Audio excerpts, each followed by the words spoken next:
오늘 우리에게 주시는 하나님의 말씀을 함께 보시겠습니다. 신약성경 요한일서 5장 18절에서 21절까지 말씀입니다. 요한일서 5장 18절에서 21절까지 말씀, 제가 가진 성경 신약 394쪽에 있습니다. 요한일서 5장 18절에서 21절까지의 말씀을 한 절씩 교독하시겠습니다. 제가 먼저 18절의 말씀을 읽겠습니다. 하나님께로서 난 자마다 범죄치 아니하는 줄을 우리가 아노라. 하나님께로서 나신 자가 저를 지키심에 악한 자가 저를 만지지도 못하느니라. 또 아는 것은 우리는 하나님께 속하고 온 세상은 악한 자의 악한 처한 것이며, 또 아는 것은 하나님의 아들이 이르러 우리에게 지각을 주사 우리로 참된 자를 알게 하신 것과 또한 우리가 참된 자 곧 그의 아들 예수 그리스도 안에 있는 것이니 그는 참 하나님이시요 영생이시라. 자녀들아, 너희 자신을 지켜 우상에서 멀리하라. 아멘. 할렐루야. 예배드리시는 여러분 모두에게 주님의 평화가 함께 하시기를 간절히 소망합니다.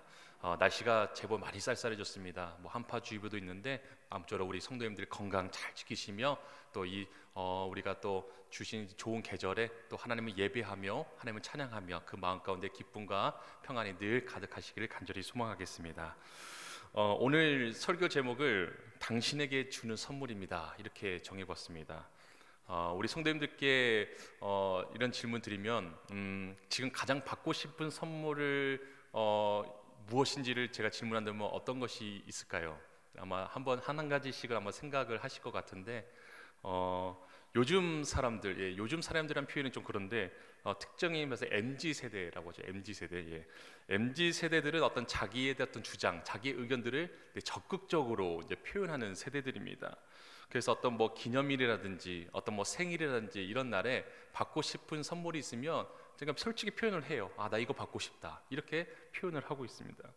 예전에는 우리가 누군가에게 선물을 줄 때 이 사람이 내가 준비한 이 선물을 받았을 때 과연 마음에 들어 할 텐데, 이런 어떤 생각, 또 고민, 이런 기대를 가지면 우리가 선물을 준비하지 않습니까?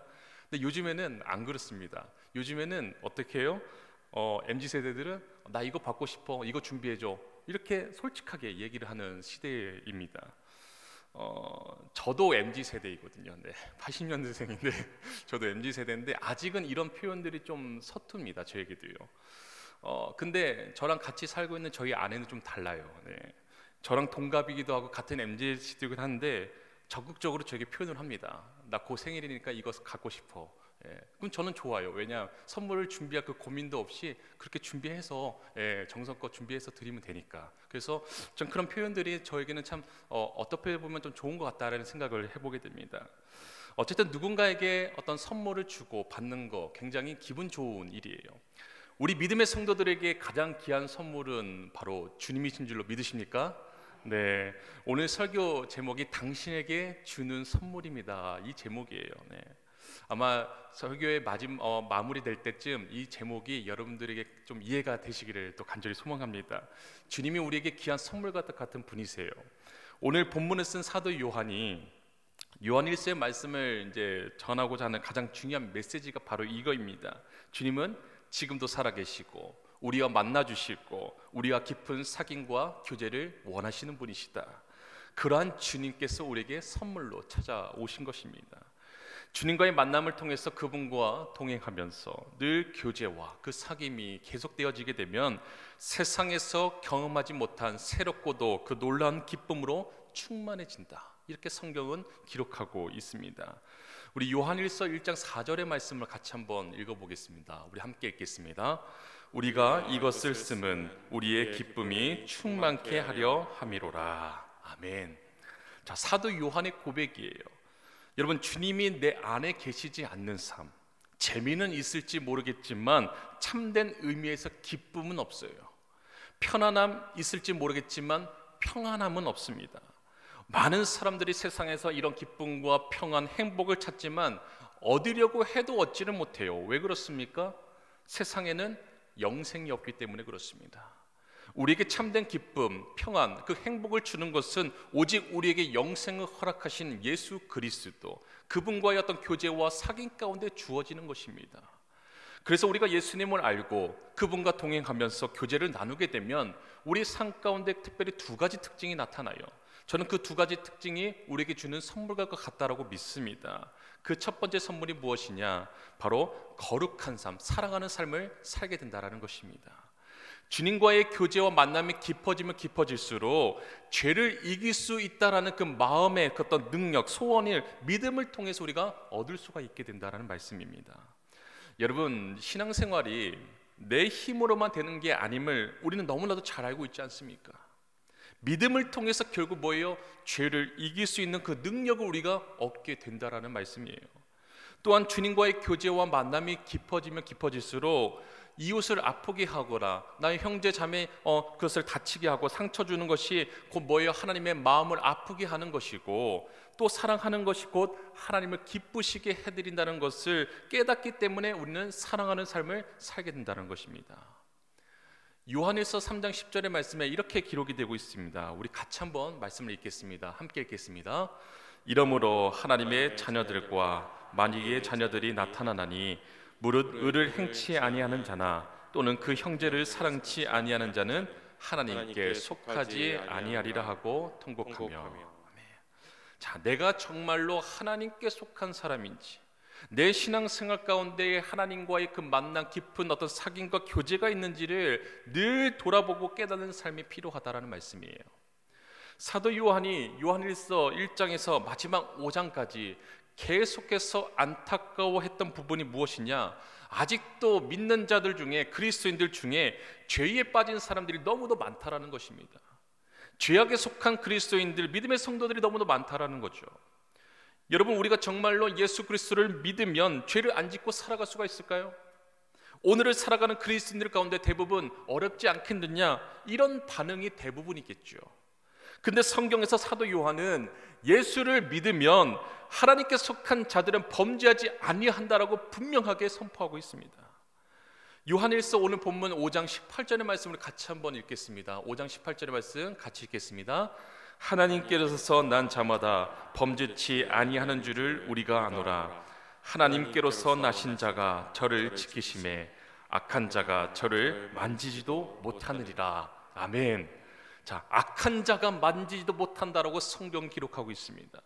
하나님께로부터 난 자는 범죄하지 아니한다, 죄를 짓지 아니한다. 물론 여기서 범죄하지 않는다라고 하는 것은 절대적으로 죄를 짓지 않게 된다라는 그런 의미의 말씀은 아니에요.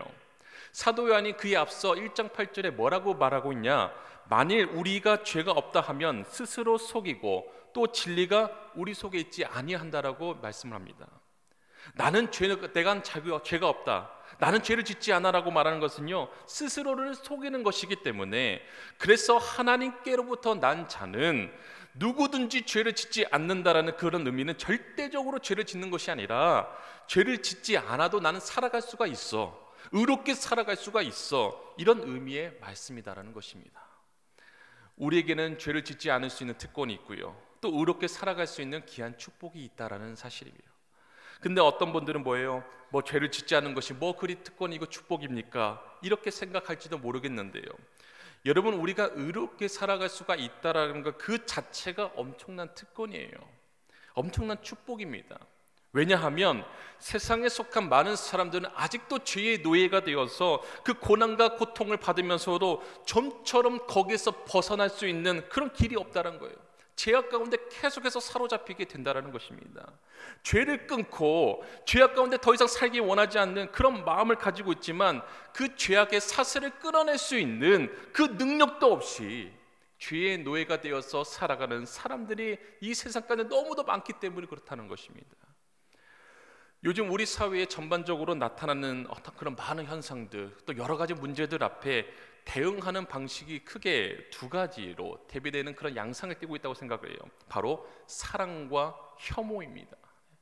지난 자연재해 여름에 태풍과 폭우로 인해서 많은 인명사고가 발생했을 때, 그런 고통받는 이웃들을 위해서 저마다 자원하여 솔선수범하여 그 이웃들을 돕고 협력하는 그런 일들이 있지 않았습니까? 또 요즘은 저마다 스마트폰을 다 가지고 있으니까 여러 가지 어떤 사태와 관련되어서 발빠르게 그 유익한 정보들을 자신의 어떤 SNS나 어떤 카카오톡을 통해서 그런 어떤 공유하고 그런 정보들을 서로 나누는 그런 일들도 많이 있습니다. 반면에 사람들의 관심을 끄기 위해서 어떤 가짜 뉴스 등을 퍼뜨리고 어떤 그 공포과 어떤 불안감 등을 계속해서 조장해서 부추기는 그런 사람들도 많이 있어요. 특별히 유튜브에 보면 뭡니까? 정말 분별력이 없으면 금방 자기 자신도 속게 만드는 그런 거짓 영상들이 너무도 많이 있어요. 그러한 것을 보면서 아직도 이 세상에는 죄의 노예로 살아가는 사람들이 너무도 많이 있음을 보게 됩니다. 그러한 죄악된 모습들이 어때요? 사회적으로 계속해서 이게 악순환되고 또 자기 자신을 다스리지 못하기 때문에 결국에는 그 결과가 추악한 민낯마저 드러게 된다는 것입니다.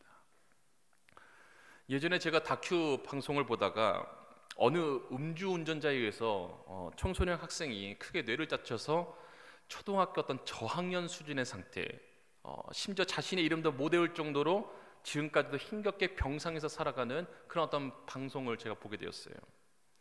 참, 그러한 자녀의 모습을 보는 부모의 마음이 얼마나 아플까 이런 생각을 해보게 되죠. 그 음주운전을 한 가해자는요, 이미 이전에 그 음주운전 적발된 경력을 이미 3번이나 있었어요. 이 적발될 때마다 다시는 음주운전하지 않겠다 이렇게 약속하지만 결국 결과는 어떻습니까? 그런 어떤 잘못된 습관, 생각의 구조를 떨쳐내지 못하고 거기에 얽매여 살아가게 되니까 결국 자기 자신을 다스리지 못하고 그 죄의 악순환들이 계속되었기에 그런 어떤 비극적인 안타까운 생명이 다치게 되는 그런 일들이 발생하게 된 것입니다. 세상 사람들 가운데는요, 내가 변화할 수 있다라고는 그런 가능성을 포기하며 살아가는 사람들이 너무나 많아요. 근데 사실 세상적으로 보면 포기가 맞아요. 우리 인간 스스로는요, 근본적으로 내 자신을 변화시킬 능력이 없습니다. 성격은커녕 습관도 바꿀 그런 능력도 없어요.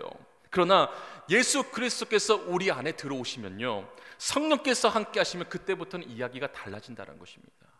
예수 그리스도가 내 안에 들어와서 우리가 그분을 영접하여 하나님의 자녀가 되면 그 다음에는 우리가 굳이 죄를 짓지 않으며 살아갈 수가 있다는 것입니다. 의롭게 살아갈 수 있는 길을 우리 주님께서 열어주신다는 것입니다. 우리 안에 역사하시는 그 성령님의 능력에 힘입어서 우리에게 어떤 새로운 어떤 변화의 모습, 그런 길이 열릴 수 있도록 주님께서 인도하신다는 것입니다. 그래서 그 죄악된 고난과 고통에서 끊어낼 수가 있고요, 벗어낼 수가 있고 잘못된 습관을 우리가 벗어 던질 수가 있다는 것입니다. 이러한 변화된 모습을 성경은 특별히 사도 바울이 고백한처럼 뭐라고 표현하냐, 새로운 피조물이다 이렇게 표현하고 있어요. 새로운 능력, 새로운 가능성, 새로운 운명을 부여받은 새로운 피조물이 되는 것입니다. 우리 고린도후서 5장 17절의 말씀을 같이 한번 읽겠습니다. 우리 고린도후서 5장 17절의 말씀, 제가 대신 같이 읽겠습니다. 그런즉 누구든지 그리스도 안에 있으면 새로운 피조물이라. 이전 것은 지나갔으니 보라 새 것이 되었도다. 아멘. 자, 새로운 피조물이 될 수 있기 때문에 죄를 머리하고 죄를 끊어낼 수 있다라고 사도 바울은 분명하게 선포하고 있습니다. 또 빌립보서 2장 13절의 말씀에서 이렇게 기록하고 있어요. 우리 이어서 계속해서 같이 읽어볼까요? 너희 안에서 행하시는 이는 하나님이시니 자기의 기쁘신 뜻을 위하여 너희로 소원을 두고 행하게 하시나니. 아멘. 우리 안에서 행하시는 이는 오직 하나님이십니다. 우리 안에서 일하시고 역사하시는 하나님께서 우리 마음 가운데 거룩한 소원을 주실 뿐만이 아니라 그 소원을 따라 살아갈 수 있는 능력도 주시는 하나님이시라 성경 우리에게 분명하게 말씀해주고 있는 것입니다. 하나님의 영을 우리 안에 모시고 하나님과의 깊은 사귐과 교제의 삶을 살아가기 시작하면요, 하나님은 우리 마음 가운데에 그 거룩한 소원을 허락하여 주신 줄로 믿습니다. 하나님과 같은 그런 마음을 주세요. 그런데 그 마음만 주지 아니하시고 그 뜻대로 살아갈 수 있는 능력도 함께 주시기 때문에 우리는 죄를 이길 수가 있고 다스릴 수가 있고 그런 새로운 삶을 살아갈 수가 있게 된다는 것입니다. 우리가 죄에 집중하는 동안에는요, 우리는 죄에서 좀처럼 벗어날 수가 없어요. 그러나 내 안에 계신 예수 그리스도께 집중할 때에 그분과의 동행하심과 교제와 사귐을 통해서 우리는 죄를 이기고 의로운 삶을 향해 나아갈 수가 있는 것입니다. 사랑하는 여러분, 우리가 하나님을 알기 전에는요, 습관을 끊을 수가 없었어요. 하나님을 알기 전에는 자신의 성격을 변화시킬 수가 없었습니다. 하나님을 알기 전에는 어떤 열등 의식이나 과거에 경험했던 그 상처에서 헤어나기가 어려웠어요. 그러나 우리가 예수 그리스도를 영접하고 성령께서 우리 안에 들어오시면 성령이신 하나님과의 깊은 교제, 그 동행하심 속에서 우리는 새로운 피조물로 거듭날 수가 있다는 것입니다. 우리의 과거의 그 모든 잘못된 습관을 끊어낼 수가 있는 거예요. 변화될 수가 있는 것입니다. 우리를 계속해서 괴롭히는 어떤 인간적인 그 열등의식과 마음의 상처로부터 얼마든지 자유함을 누릴 수가 있는 것입니다. 오늘 본문 요한일서 5장 18절의 말씀 우리 다시 한번 읽어볼까요? 우리 5장 18절의 말씀 다시 한번 읽겠습니다. 하나님께로서 난 자마다 범죄치 아니하는 줄을 우리가 아노라. 하나님께로서 나신 자가 저를 지키심에 악한 자가 저를 만지지도 못하느니라. 아멘. 하나님께로부터 난 자들은 하나님께서 지켜주시기에 악한 자가 절대로 만지지 못한다라고 성경은 분명하게 기록하고 있습니다. 여러분, 죄의 역사는요 분명 강합니다. 강해요. 그러나 우리 안에 역사하시는 하나님은 분명 더 강하신 분인 줄로 믿으시는 여러분 되시기를 간절히 소망합니다. 능히 우리를 악한 자의 손에서 지켜주시고 우리를 인도해 내셔서 우리 모두가 죄를 이기고 다스리며 물리쳐 나아가 하나님 앞에 거룩한 삶, 사랑하는 삶을 살아갈 수 있다는 것입니다. 이 사실을 꼭 기억하시는 여러분 되시기를 간절히 소망합니다. 우리가 예수님을 알고 또 그분과 동행하는 삶 가운데 우리 주님께서 주시는 두 번째 선물이 무엇이냐? 바로 우상을 멀리한 삶을 살게 된다는 것입니다.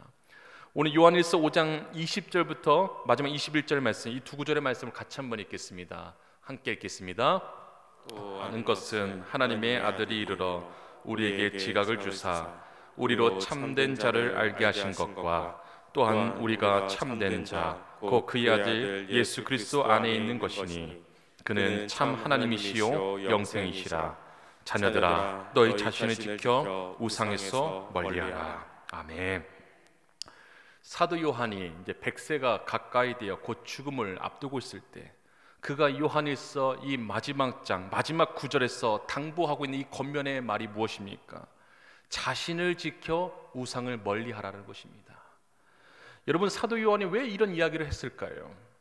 우상은 늘 죄와 깊은 관계에 있기 때문에 그렇다는 것입니다. 우상은 마치 행복을 약속해 주는 것처럼 보이지만 실제로 행복을 가져다 주지는 못해요. 궁극적으로는 우리를 하나님으로부터 멀리 떠나게 만들어서 파괴된 삶의 끝을 향해 나아가는 것이 바로 우상의 역할이라는 것입니다. 근데 지금 사도 요한이 우상에게서 멀리하라 이 말을 예수를 믿지 않는 이들에게 말한 것이 아니라 오히려 예수를 믿는 이들에게, 믿음의 성도들에게 지금 선포하고 있다는 것입니다. 쉽게 말씀드려서 예수 믿는 그리스도인들이 우상을 섬길 가능성이 훨씬 더 크기 때문에 자신을 지키고 우상에게서 멀리하라라고 분명하게 선포하고 있다는 것입니다. 우리가 보통 우상을 생각했을 때에 구약시대에 나온 어떤 나무나 어떤 돌이나 금신상이나 이런 상의 형태만을 생각하는데 꼭 그런 형태만은 아닙니다. 성경적으로 우상의 본질이 무엇이냐? 하나님과의 깊은 교제와 사귐이 이루어지지 못하게 하고요, 우리로 하여금 하나님을 바라보며 그분과 동행하는 삶을 살아가지 못하게 하는 그 모든 것들이 바로 우상이다라는 거죠.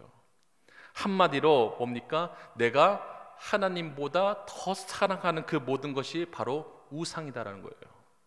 우리로 하여금 하나님을 바라보지 못하게 하고 하나님께 집중하여 몰두하지 못하도록 만드는 그 모든 것들이 때로는 다 우상이 된다라는 말씀입니다. 그래서 우리가 이런 우상들을 하나님보다 더 우선시하고 더 가까이 하게 되면 당연히 하나님과의 만남과 교제 또한 멀어지게 되는 것이죠. 사도 바울도 우상에 대해 이야기합니다. 골로새서 3장 5절의 말씀에 이렇게 기록하고 있습니다. 우리 같이 한번 읽겠습니다. 그러므로 땅에 있는 지체를 죽이라. 곧 음란과 부정과 사욕과 악한 정욕과 탐심이니 탐심은 우상 숭배니라. 자, 이어서 에베소서 5장 5절의 말씀도 이어서 같이 읽겠습니다. 너희도 이것을 정령이 알거니와 음행하는 자나 더러운 자나 탐하는 자 곧 우상 숭배자는 다 그리스도와 하나님 나라에서 기업을 얻지 못하리니. 아멘. 사도 바울이 우상 숭배에 대해 이야기하면서 공통적으로 언급하는 단어가 있어요. 바로 탐심입니다. 탐심이 곧 우상 숭배다라는 것입니다. 우리의 삶 가운데 하나님보다 더 사랑하는 것이 있게 되면요, 예를 들어서 어떤 이에게는 돈이 우상이 되는 것이고, 어떤 이에게는 자녀의 학업 성적이 우상이 되는 것이고, 어떤 이에게는 자신의 어떤 취미 생활이나 여가 생활에 너무 몰두해서 하나님과의 사귐과 교제 자체가 아예 이루어지지 못한다고 한다면 그것 또한 우상이 된다는 거예요. 결국에는 어떻습니까? 우리에게 일시적인 어떤 잠깐의 만족을 줄지는 몰라도 참된 행복을 주지 못하며 영생을 주지 못하고요, 우리의 영혼을 계속해서 우상을 탐하게 만드는 그 죄악된 모습으로 이끌어가기에 사도 요한은 우리 믿음의 성도들에게 자신을 지켜서 우상에게서 멀리하라, 이렇게 마지막으로 권면하고 있는 것입니다. 사랑하는 성도 여러분, 내가 지금까지 이루어 놓은 것이 만약 한순간에 무너지기로 한다면 그럼 어떡하나? 그런 어떤 불안, 그 두려움, 염려 가운데 우리 마음 가운데 늘 자리하고 있어요. 그래서 항상 불만족스러운 어떤 그런 염려 가운데 살아가니까 결국 뭐예요? 행복을 누릴 수가 없는 거예요. 참된 행복을 누릴 수가 없는 것입니다. 그러니 하나님보다 더 중요한 것들이 내 마음을 흔들고요, 또 그런 것에 내 마음을 빼앗기고 자꾸만 세상적인 그런 우상을 만들어 살아가는 그리스도인들이 아직도 이 땅 가운데 너무도 많다라는 것입니다. 그래서 주님께서는 오늘 사도 요한을 통해 우리에게 우상을 멀리해야 된다라고 말씀하고 계심을 우리는 늘 잊어서는 안 될 것입니다. 하나님보다 더 사랑하는 것이 있어서는 안 된다는 거예요. 하나님보다 우선순위를 더 따지려는 그 마음 자체만으로도 우상 숭배다는 것입니다. 제가 전에 사역하던 교회에서 사업체를 운영하시는 장로님 한 분이 계십니다. 굉장히 큰 사업체예요. 전국적으로 제법 꽤 큰 기업체인데 이제 거기 이제 CEO로 계시는데, 이제 기업을 운영하시는 이 장로님의 이 사업의 목적이, 제가 한번 얘기를 들은 적이 있었는데, 사업 자체, 그 경영 자체의 목적이 있는 것이 아니라 하나님 앞에 영광을 돌리는 것을 목적으로 생각하며 사업을 하신다라고 늘 그렇게 고백하신 것을 제가 듣게 되었습니다. 그래서 주님을 위해서 내가 사업을 한다라고, 운영을 한다라고 생각하니 올바르게 경영하려고 애쓰고 또 정직하게 하려고 하고, 또 그래서 양심적으로 하다 보니까 늘 마음 가운데 평안함이 늘 있다라는 것입니다. 이제 사업을 하다 보면 때로는 어려움의 순간들도 맞이하지 않겠습니까? 근데 그럴 때는 이 장로님은 어떻게 하시냐, 주님의 이 영광을 위해서 하니까 절로 하나님 앞에 더 열심히 기도하고 된다라고 해요.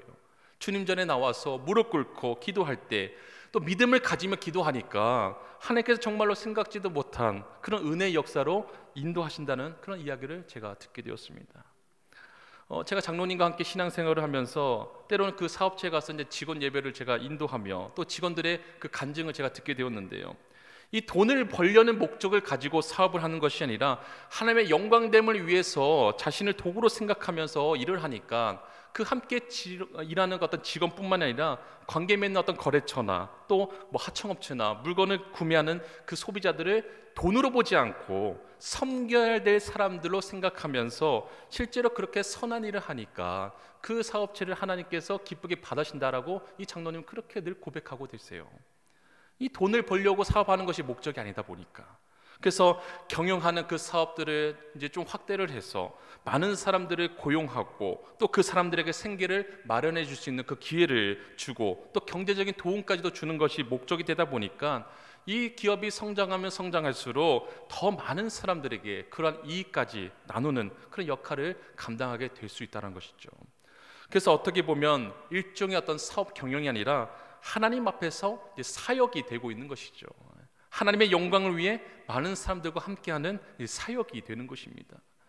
사역을 하면서 보람과 기쁨을 느끼고 또 믿음도 함께 성장하면서 하나님께서 또 물질적인 은사를 주시면 이것을 가지고 주님을 위해서, 그리고 주님께서 사랑하는 사람들을 위해 쓰고, 그러다가 훗날 하나님 앞에 섰을 때에 하늘의 크신 상급 또한 받게 되니 이것이 축복이 무엇이겠느냐, 이 장로님은 늘 그렇게 고백하시는 것을 제가 아직도 잊을 수가 없습니다. 사랑하는 성도 여러분, 사도 요한이 우리 믿음의 성도들에게 우상을 멀리하는 삶을 살아가라고 권면하는 그런 말씀 우리가 묵상하였어요. 저와 여러분 모두가 우상을 멀리하고 하나님과의 깊은 사귐과 교제 가운데 늘 거하며 살아갈 수 있기를 주님으로 간절히 소망합니다. 특별히 우리 부모님 되시는 성도님께서는 자녀가 우리 부모님께 우상이 되지 않기를 소망합니다. 학문적인 성취와 성공, 또 가지고 있는 그 권력과 능력들이 우상이 되지 않도록 그러한 능력을 주시는 하나님께 영광 돌리는 삶으로 귀하게 쓰시기를 간절히 소망합니다. 내 만족을 위해 쓰는 것보다 주님의 영광됨을 위해 쓸 때에 보람이 있고 기쁨이 있고 그 안에 행복이 있는 줄로 믿습니다. 말씀을 정리하겠습니다. 우리 사랑하는 성도 여러분, 우리에게 주님은 그 어떤 것보다 우선할 수 없는 소중한 선물인 줄로 믿으시기를 바라겠습니다. 그래서 우리에게 주는 선물이에요. 오늘 설교 제목이 이제 이해가 되십니까? 우리 좌우에 계신 분들에게 이렇게 한번 이야기해 주세요. 당신에게 주는 선물입니다. 네. 당신에게 주는 선물입니다. 네. 뭘 준다라는 것이 아니라 당신에게 주님은 선물입니다. 이런 표현이 담겨져 있는 거예요. 네. 우리가 살아계신 하나님, 예수님, 성령님과의 그 동행하심과 교제 속에서 얼마나 이 놀라운 특권을 가지고 살아가는가를 우리는 말씀을 통해서 깨닫게 되는 것입니다. 삼위일체 하나님과의 그 만남과 동행하심 가운데에 죄를 이기고 다스리며 의로운 삶을 살아갈 수가 있으며 무엇보다 우상이 아닌 오직 하나님 한 분만을 섬기는 가운데 영생이 있고 또 그 가운데 기쁨과 행복이 있다는 것을 깨달으셔서 하나님을 잘 섬기고 또 세상과 이웃을 또 잘 섬기고 그래서 하늘의 아름다운 상급을 받는 그런 놀라운 축복과 특권을 받으시는 저와 여러분 모두가 되시기를 주님 이름으로 간절히 축원드립니다. 함께 기도하겠습니다. 고마우시고 사랑이 많으신 하나님 아버지, 이 시간 우리를 주님의 백성으로 삼아주시고 우리와 동행하시며 사귐과 교제를 원하시는 하나님께 이 시간 예배드리며 나가게 하시니 참으로 감사를 드립니다. 하나님, 이 시간 저희들 마음 가운데 역사하여 주시사 계속된 죄악길에서 벗어날 수 없는 것 같은 그런 죄의식에 사로잡혀 있다라면 성령께서 역사하여 주시고 회복시켜 주시옵소서. 하나님께 속한 자들은 죄를 짓지 않을 수 있다라는 이 사실이 믿어지게 하옵시고 우리에게 참 하나님을 아는 축복을 통해 거룩한 삶, 사랑의 삶을 살아갈 수 있도록 주님 인도하여 주시옵소서. 하나님보다 더 사랑하는 그 모든 우상들을 멀리하게 하여 주옵시고 날마다 주님과 동행함으로 기쁨과 평안을 누리며 살아가는 모든 주의 우리 시온성교회 성도들 다 되게 하여 주시옵소서. 이 시간 주님께 귀한 예물을 올려드린 손길들이 있습니다. 주님 기쁘게 받아 주옵시고 마음과 정성을 다해 드린 손길 위에 크신 응답의 복 축복의 은혜로 채워주시고 인도하여 주시옵소서. 때론 물질 때문에 어려움 당하거나 고통 당하는 일이 없도록 생업을 붙들어 주시고 물질의 우상을 범하는 그런 죄의 어리석은 그런 일을 범하지 않게 해 주옵시고 오직 주님께서 주시는 그 회복의 은혜 채워주시는 풍성 은혜로 날마다 기쁨 가운데 살아가는 우리 성도들 되게 하여 주시옵소서. 감사드리며 우리 주 예수 그리스도의 이름으로 기도드립니다. 아멘.